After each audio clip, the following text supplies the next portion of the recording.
Are you interested in information on solar panels?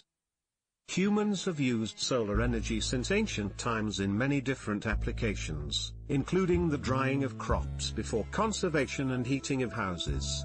Archimedes used solar energy to burn the Roman warship in 212 BC.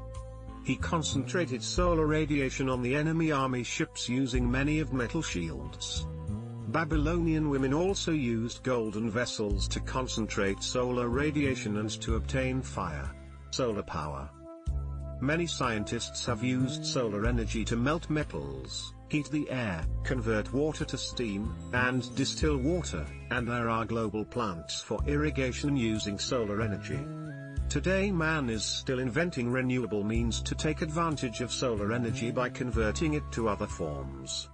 The advantages of solar energy. The technology used in solar energy is simple and uncomplicated compared to others more commonly used.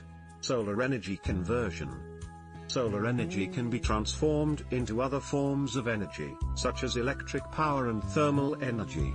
Photovoltaic conversion is the conversion of solar energy directly into electrical energy using solar cells, in which case it is important to use materials that work on photoelectric conversion, known as semiconductors, the most important of which is silicon and germanium. Call us soon for further details on solar panels.